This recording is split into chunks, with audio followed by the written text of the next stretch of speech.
What in God's name is happening?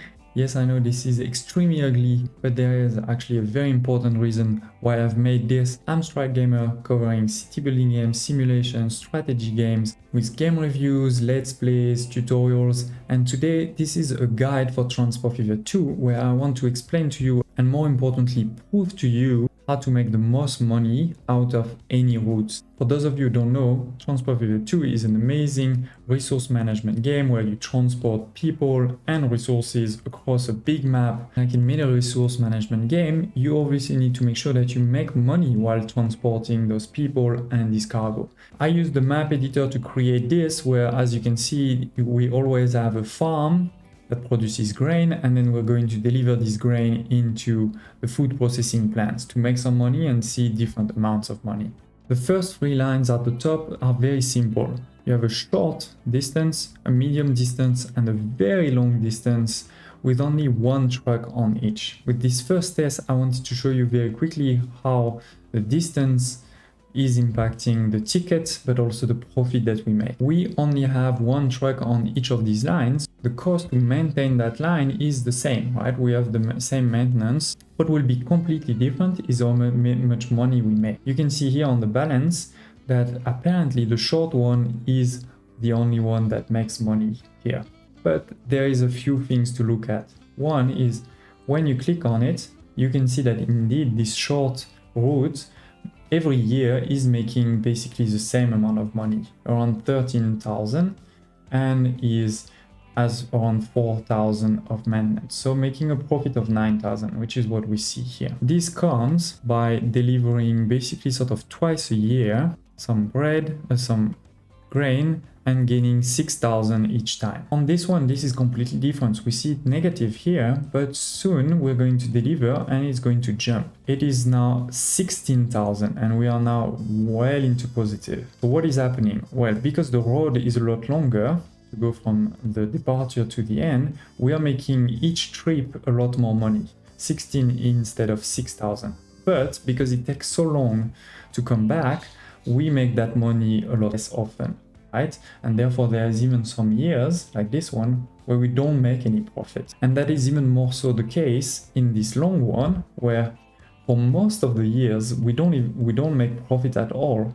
But then once every few years, when this arrives over here, we make actually 46,000. You know, we always transport the same thing. We transport 4 grain. Here we make only 6,000 every time we sell 4, we make 16, and here we make 46,000. So you can see that the distance is definitely linked to the ticket price. I will post also in the description below a link to a very mathematical description of what I'm showing you, but I'm going to explain in more detail what you need to know to make profit, so you don't have to look at that.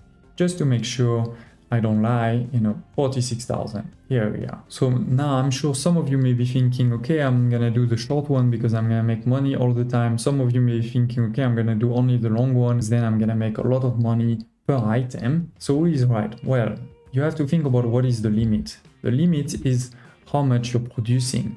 There is a very limited number of grain on the map. For example, a map could have 6 farms and each farms can only produce 200 per year. Now that's what I did in this second test here, where the goal was, let's have enough trucks on each route to transport exactly 200. I mean, you can see here the rate, which is the approximate annual throughput per station, 200 for all of them. You can also see that the trucks are waiting very few seconds and the number of trucks waiting is basically the same. So it's really comparing 3 things very similarly, in the sense that they can all transport exactly the same thing. They all transport 200 per year. Of course, you need a lot more vehicles. Here you need 208 vehicles versus here you only need 26. So I know some of you are gonna say, well, that's going to cost us a lot of money to make those ones. Yes, but you have to remember that this game is not about the initial investment cost in most cases. It's about the run profit, because you buy those vehicles at one point and then you pretty much don't need to change them, especially if you are toward the end of the game. When you've reached the best vehicles out there, you don't need to change them. So definitely the investment cost is higher, but that's not the point. you can see that the long road is making almost 1.5 million versus the short one is only making us a profit of 200k per year. So this one is definitely the one to go for. You know, you want to go for a route that's as long as possible, even if you need to put a lot of vehicles on it. But test number 3 is the most important one. It is the thing that most players actually don't know and are doing wrong, is where should you place your pickup and delivery station to make as much money as possible. We're going to test these 4 routes here, but the farm and the processing plants are exactly at the same place, right? You can see they are the same distance. And we've just said that it is all linked to distance. The money you make is linked to distance. But you can see here that we're not making the same money. You know, 500, 400, almost 700 and almost 500. So this one seems to be better. Let's see why. The first one is sort of the standard that many people do.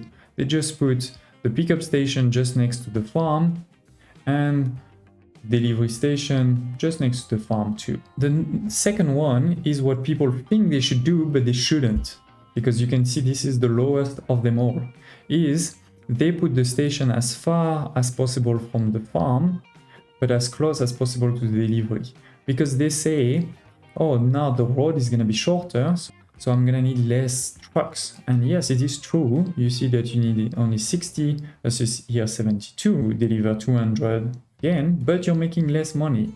Why? Because the money that you make is not based on the distance between this and the processing farm, it's the distance between this and the delivery point, which leads you to the smart way. The smart way is to actually put this as far as possible from the farm. And that way the road is longer, it's even longer, and you can do the same here, right? Instead of putting it as close as possible, you put it as far as possible. You may be wondering what I mean by as far as possible. You need your farm to still flash white, right? This is flashing white, you can see it, right? Versus if I put it here, it's not flashing white anymore. It means it's too far.